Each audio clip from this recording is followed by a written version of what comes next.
where the fire never died and the story never ended.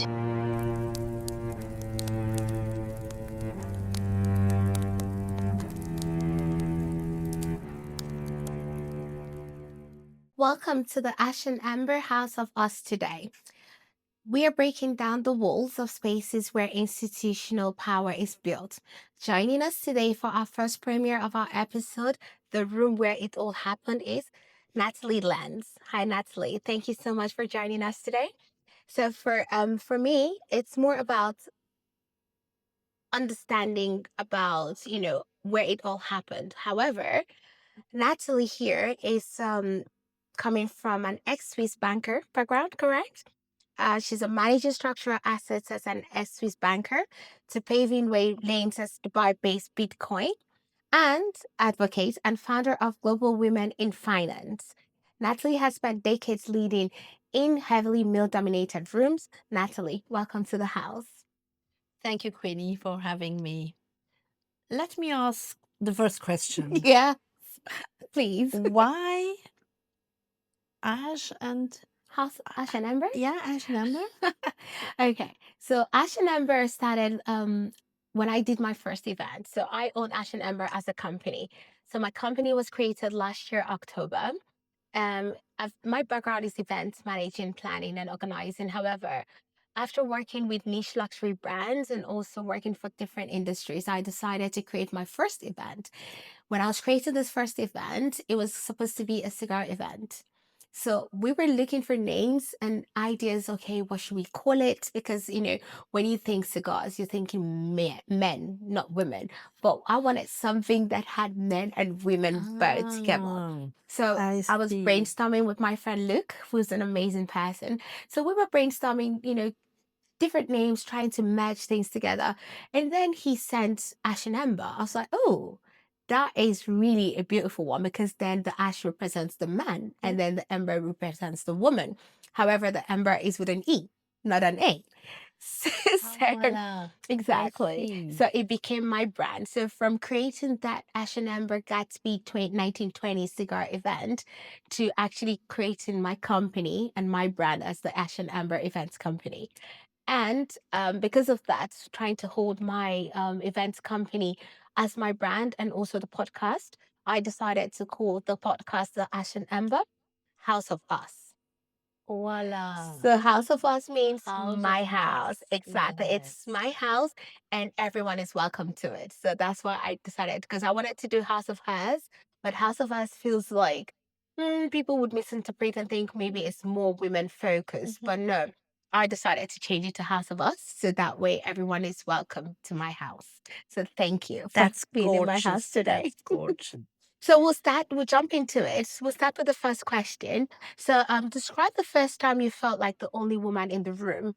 What happened and how did you respond to it? Oh, that was that was fun. I grew up in a very artist surrounding with my parents, and I decided to go to work on a bank. And that was a really male driven room. Of course. But to be honest, I enjoyed. Of course. You're a No, gorgeous that was woman. So. that was really funny. I was always a really living girl. I was as a boy because my dad always wanted to have a boy. So I grew up with my cousins Wow. in a male surrounding. So I was already used Oh, to be in wow. this room. Then I came to the bank, and in the bank it was really strict. They have strict rules and strict Policies and policies and regulations. all that. Yeah. And I came as a 17 years old girl with my mini shoes and a red dress, and I had my curly hairs, and I was really really funny. So yeah, I think I shocked the room, but they were also a bit not laughing about me, but they enjoyed. They enjoyed to have Good. such a young soul in their round. Of So course. that's why I enjoyed. Yeah. yeah, then I made my learnings. That was a really it was a really good base learning. I enjoyed, and it was on a private bank in Switzerland. Oh, wow. So that was a bit different to the other banks, like the big ones, like UBS or Credit Suisse. So the private banks are very special in Switzerland. So it wasn't like strict rules like we find it at the big banks. Yes. But anyway, it was a male-driven surrounding, and it was tough. So I learned to be tough. Wow. I can't imagine you being tough though. I mean, like when we met, I was like, wow, what an amazing woman. Especially like when we started talking and you told me what you used to do at the events that we met. And I felt like, okay, she's the story that I want to have on my podcast, because people need to understand that it's not easy to get to a place. You need to work for it.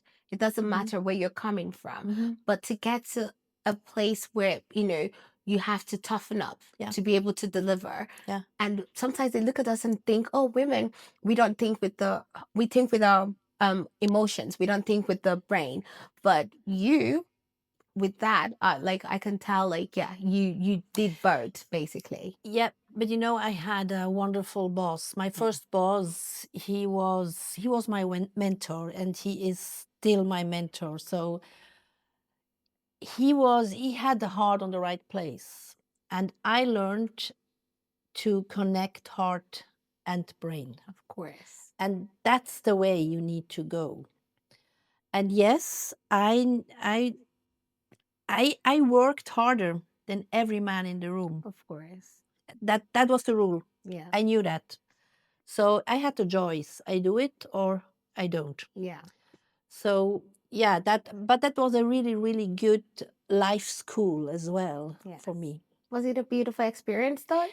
Yeah, it was. Amazing. Yeah, I enjoyed, and I learned a lot. Great. So I was lucky to have a boss like him. Willie was his name. Oh. A really Swiss name.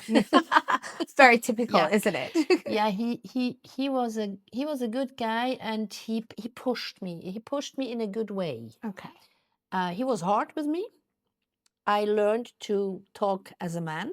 I need to talk as a man. Yes. I needed to. But I didn't lost my soul, because I always was a woman. A woman And has I was never that woman in a suit. I always had my dresses. Oh, and then you switch now to suits? Like, no, not really. Not so When I much. have a suit, I have really colorful Yes, suits. of But course. I like your colorful no. suits. Yeah. I like both. Yeah, Yeah. that's good. I'm happy, because sometimes like women forget that we're women, and if you work in an industry where it's male dominated, you feel you need to rip off the female band-aid and put on a male, and then we get overpowered by that masculine energy. So it's good to have a balance. And how did you create this balance to still maintain your femininity and also be a man when you have to be? Or think like a man, more like it. Now look, when you're working in a bank, when you're working with money, you need to have really a clear mind, and you need to use your mind, not your emotions. Yes. So that is what brings you down. But at the end, if you make decisions, do it like a woman and not like a web. Look the horrible examples we have, like Angela Merkel, Ursula von der Leyen. Horrible. Yeah. They are not women. They are acting like men, and that's why they did such a bad job. Is my opinion. Yeah. If you are acting or deciding like a woman, because it's our nature, then it gets better. Yeah. That's my That's my way I'm thinking and I'm acting. I agree. Yeah. Because there's emotions and empathy Yes, involved. exactly. As much as you need to be harsh because money is involved, but you also need to remember the people that you're dealing with are also humans. Yeah. And that's very important. And when I'm acting, I'm working with money, yes, then I need my brain, Yeah. and then I need it to do on a protocol. Yes. You know, we have a protocol, we have to follow that, and that's really strict. Yes. That's a male thing. Yes. But if I need to have connection with people, with clients, for example, then it is very, very good to do Yes. it like a woman, because we're women, we like it, we like to talk as we Yes. And we have talk, our way. we have Exactly. our way. Yes.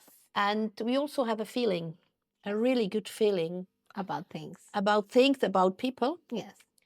And that's the combination. That's why I'm always saying connecting you with your brain and your heart. Yes. That's a beautiful one. Yeah. Thank you so much. So going on to my next question, which microaggressions or subtle exclusions do you see most often at senior tables?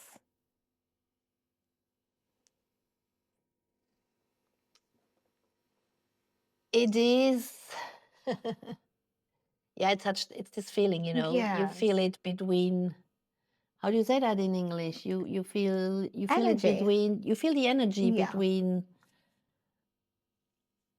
some situations. Mm. It's always, you know, a man at the table, he's always talking loud and deep. Oh, tell me about These it. are these micro things. Yes. You feel it. So what did I? I also started to speaking loud, Yeah. louder. That's always my sons always told me, Mom, don't speak so loud. But it is because I learned it like this. Yeah. And the presentation with your body, Body the body language. language, that's wow. Yes. Very important. Yeah. So what I learned is, if we had a conflict, for example, with a man, and he get it louder, and then he came with all his body and he wanted to Intimidate. intimidate. I never did like this. Yeah. I always go You forward. face it up. Yeah, face it up. And that was the easiest way. Because they say you face aggression with aggression. Yeah. Sometimes I used to say, you know, when someone is aggressive, the best solution is just walk away. I'm that person because I don't like, you know, Yeah. I don't like to have that, you know, conflict. So when someone starts annoying me, either I stop it or I walk away. And when I end it, it means you started, but I have to shut it down. And, you know, it's a Leo thing. Yeah, but you can't do that in a business meeting, No, you for example. cannot. You're So gonna then walk you away. need to find Face another it head on. solution. Yeah. Cool. Yeah. I like that. I've had a situation whereby, you know, I was sitting in a room. This was in Nigeria, actually. So we were sitting in a room. I used to work there, and it was all men, and I was the only woman in that, you know, setting. And a comment was made, one of the men, like, you know, that comment was more like women are not allowed to have opinion, basically. Oh. And at that point, you know, I lost all my coolness. And I went straight for the, you know, the juggler with the one word I said to him. I was like, well, I guess this is why your wife left with the kids. Oh, wow. I know the room That's felt the right answer, you know. yeah. The you know, the room felt silent. Did I feel bad about it? No. Why did I not? Because why would you think that as a woman I don't have the right to my opinion? Yeah. I have the right to my opinion, but I don't have the right to force my opinion on others. But he had his opinion and he wanted to like shut it down my throat. And at that point, I was like, yeah, not having that. So I think, yes, sometimes we need to face aggression Yes. with aggression to stop it. Yeah. Make the mirror. Yeah. Make the mirror play. Amazing. Yeah. Awesome. Great. I hope everyone is learning right now. Now, the third question, what strategies did you use to build credibility without compromising your values and your voice? The strategy. Yes. To be authentic. That's short and the only one I can say. Yeah. Be authentic. And if you are good in your job, if you are doing your job with your passion, you don't need to find out a special strategy. Just do it. Yes. That's That's the best thing amazing. you can do. Because I think I've found now that a lot of people don't have so much credibility Yeah. at the moment, because you, like, the conversation we're having in the car, it's like the war, like whatever happened right now has opened everyone's eyes, Oh yeah. in the UAE. And I think this is something that has taught us that, you never know. Situations changes, things could change in a matter of time, in a matter of second. But how credible are you that someone would still value your opinion at the end of the day? Yeah. Because this is what we're facing now. A lot of people lived here, stayed here, but the moment there's something wrong, there's always something negative. So how can these people be credible? How do you hold them responsible for their actions? Because I mean, you enjoy with someone when everything is great. Yeah, of But the course. moment the person is going down, and this, we see this in daily lives, people struggle, people have difficulties in their lives. And at that moment, the so-called people that are your friends that were there with you enjoying, they disappear. They leave you hanging. They leave you hanging, but look what happens with the other one, Yeah. which stayed.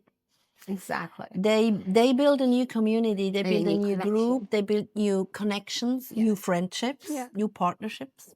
That is true. And I think these are the truth ones. Yes. And so in every bad situation, Something good is always something coming good out. is always coming out. Yeah, That's exactly. absolutely true. How many mentorship and sponsorship functional different for you functioned for you at a senior role? Like, did you mentor people? Did like sponsor people? Like, when you were in that level of entrepreneurship now as an entrepreneur, or when you were in the banking industry? Well, in the industry, I was employee, so Okay. I had my job, I had my rules Yeah. I need to do. I was in contact with a lot of people. That was the lovely part of my job, because I love to work with people, not just in my office and do Yeah. my own thing. No, because I was always a bit fancy. Yeah. So they put me out Oh, to the clients. So So you should go face the yeah, clients and I talk to go them. I went out to the clients, and that was a good thing. Yeah. But I always wanted to be independent. That's why Okay. I left then the bank. And yeah, at the end, I found my role as an entrepreneur, as a mom. Yes. As I have two boys, so Yeah. I always worked at home, Oh, wow. from at home, because I was independent. Yes. So then I create my own way to be an entrepreneur woman, a businesswoman, and I stay in the finance sector. So that was my world, and it is still my world. Oh. So, but then I became from the role as an employee to the role as to the mentor. Of course. It's also, when you get older, you always going in this role as a mentor. Yeah. But was it a smooth transition? It was Obviously. smooth. Yeah. It was smooth. It was Okay. smooth. Cool. Yeah. That's amazing. Yeah. So were there moments you chose silence for survival instead of conforming to people's orders? Like, you chose, you know what? I choose peace. I walk away, and with my head held high. Never. I did that never. Now No. this is what I No, want to that's not- hear. That's not me. No. It puts me also sometimes in a bad situation, No. because I didn't walk away. So you confronted head on. Every time. Yeah, that was I learned Yeah. in the bank, Yeah. I had to do that, as a woman especially. Yes. No, I never did that. Do you feel like people judged you for it? Oh yes, of course they Oh, did. wow. They did. But then again, I mean, I'm sorry, but like, I believe you should fight things head on. Yeah. Also, because, when we bottle things inside so much, at some point, it eats you up, right? It makes And you sick. Yeah. And you need to get it out. Yeah. And that's why by the time that you decide to get it out, Yep. you end up unleashing to the wrong person or to the Yeah. wrong people.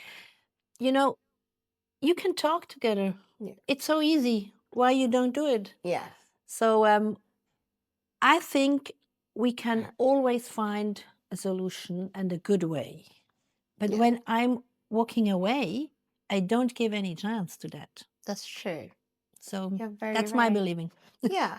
So I think people need to actually, believe that sometimes dialogue solves a lot of problems, because I'm very tempered. Like little things I lose. Oh, And yeah.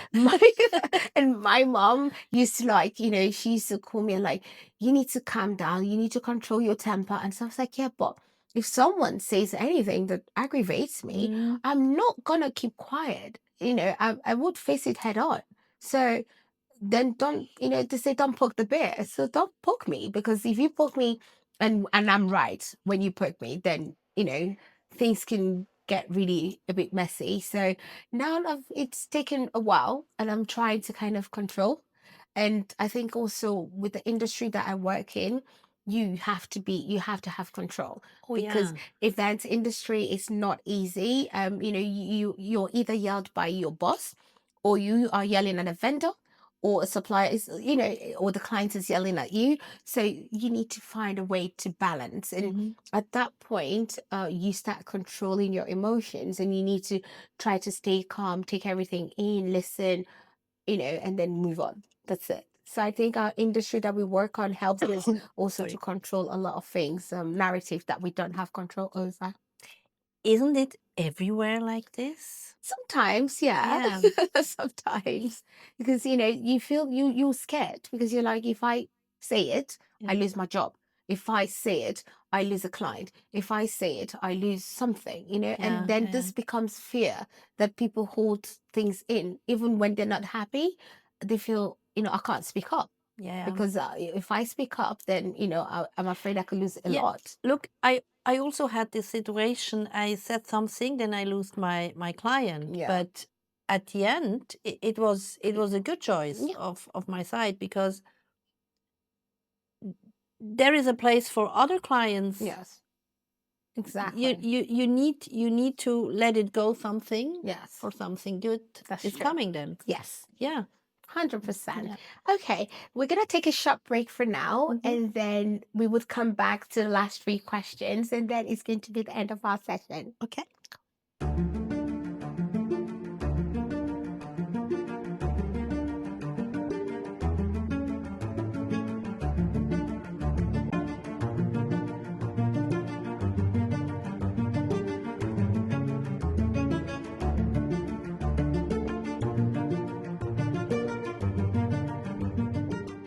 Okay, so welcome back to the house.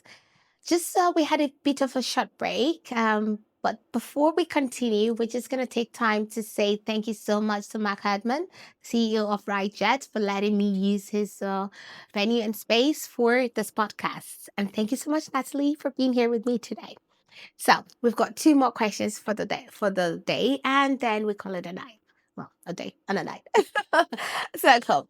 My question: how do you feel, or have you ever felt undermined, or or cut down? Like, how do you react to being undermined or interrupted when you speak, or when you're speaking about something, and whether it's in real time, like at work or as an entrepreneur? Like, how do you handle being undermined or interrupted?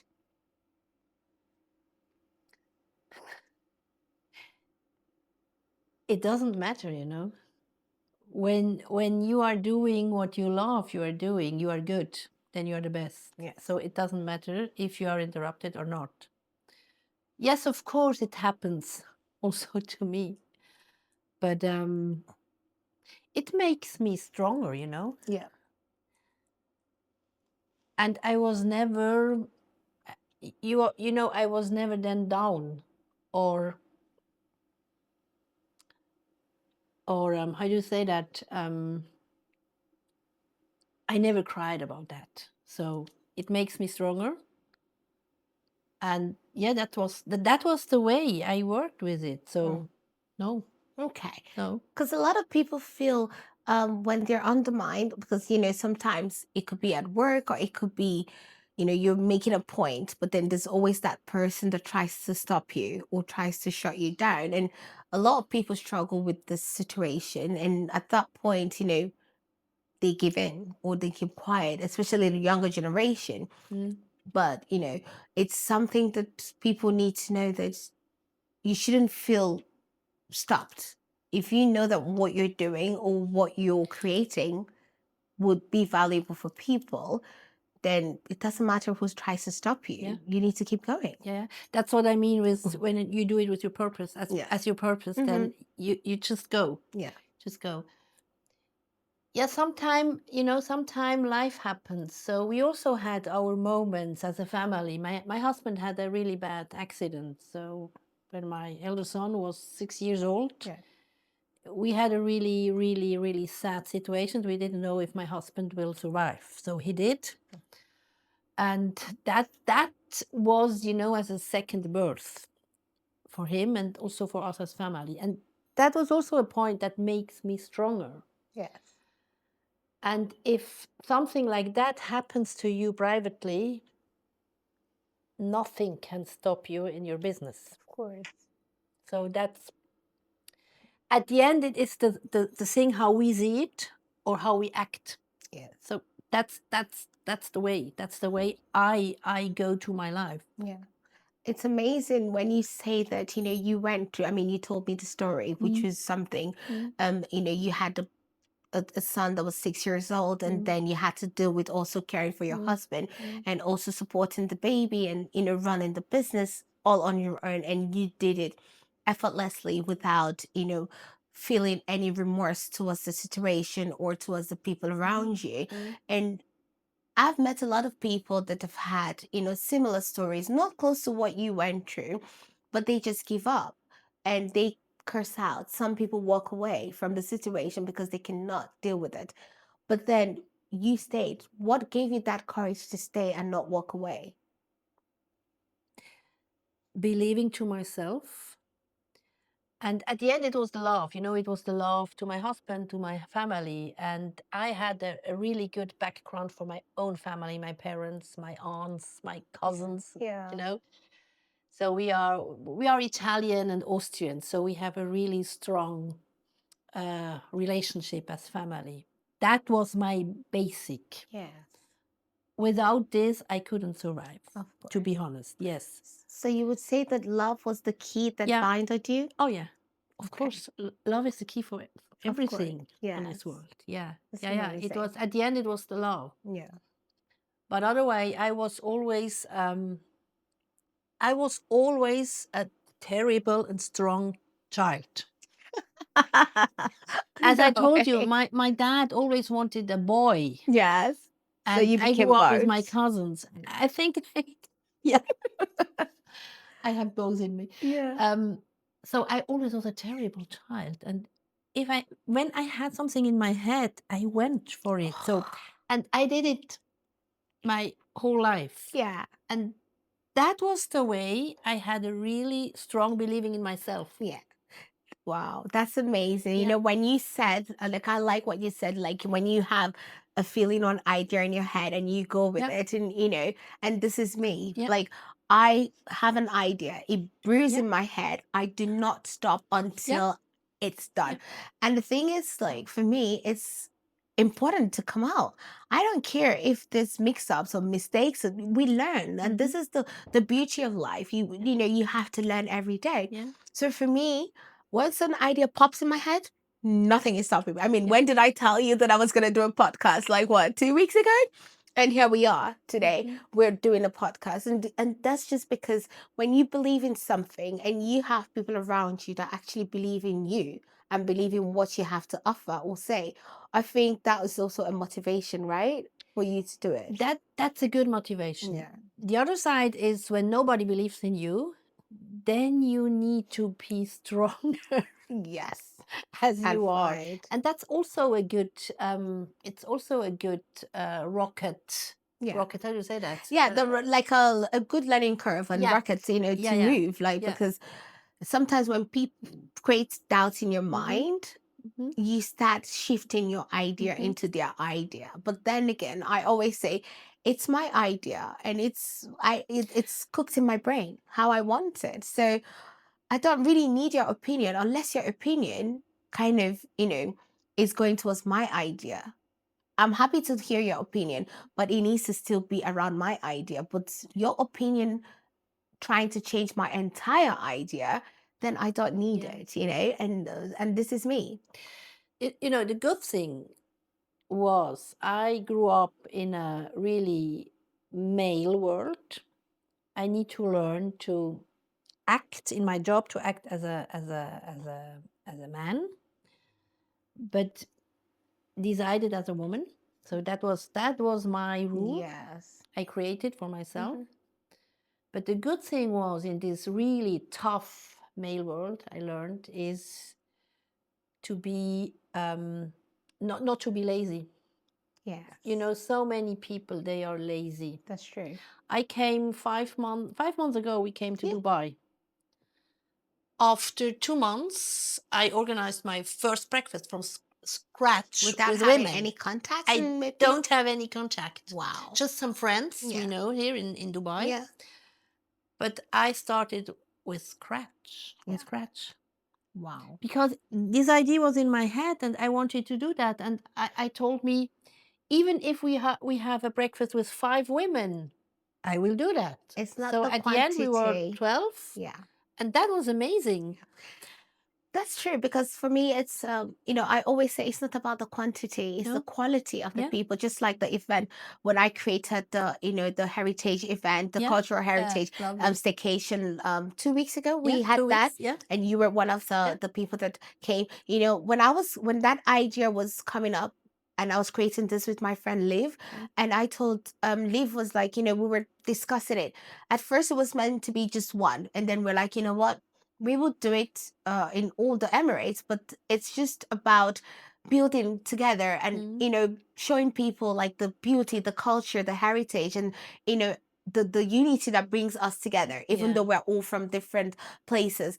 But we had a target, right, of 20 people. At the end, we were about 8 stayed in a hotel, and then we had a couple of them come for breakfast and dinner.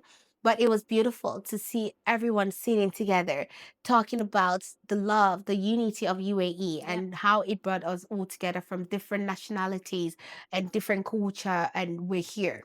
And that's what it is. So I told myself, I don't need 100 people. I just need quality people. Even if it's 2 people or 3 people, it makes a whole lot of difference. So I agree totally. And you give something to these people which are Exactly. joining now. Yes. Yeah. It built something beautiful. Yeah. So, we're coming to the end of our podcast time. So my last question is, would you change anything? Would you have changed anything, being in the culture when you were a banker, or even now? Is there anything that you would have said, I could have made a change, or something that you did and you felt like, you regretted, and you felt like I could have done it a different way if I had the opportunity to do it again? I think not in a different way, just earlier. Oh, great. That's amazing. Would you tell us what it is? Yeah, these are, I think it's these are a couple of things, it is, sometimes I waited a bit too long, because I always say sometimes you need to wait for the right moment. Yes. That's dangerous. Sometimes you're waiting too long. And that was, for example, one thing I regret. Why I didn't come earlier to Dubai, Oh, for example. yeah. So yeah, that is But they say one thing. But they say everything, everything happens at the right Yeah, time. I think so. Me being at Malik's event was at the right time. And me knowing my friend Laurie, who introduced me to you, was also at the right time, because we've been planning to meet, me and her, and she's very busy, I'm busy also.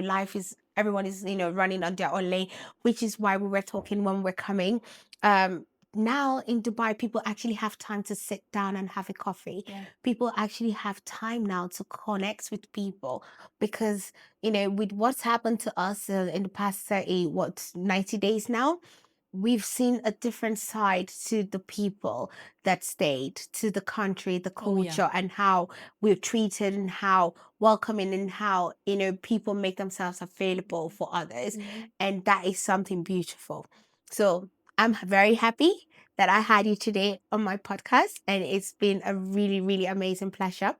However, what is the advice that you would give, to the younger generation, especially like they're starting off either as an entrepreneur, because I'm an entrepreneur now, as much as I still work for other companies, on project basis, but I also run my own business, and it's not easy to be a one woman shop. And I'm like the one woman, I'm like a rocket. I run like, and I do it even when I'm stressed and, pressured, but I still do it because that's the joy of doing what I do. So what advice would you give to young people, trying to get in to maybe leave their normal 9 to 5 job and start to be an entrepreneur? What would you say is the one advice that would make a difference in their life?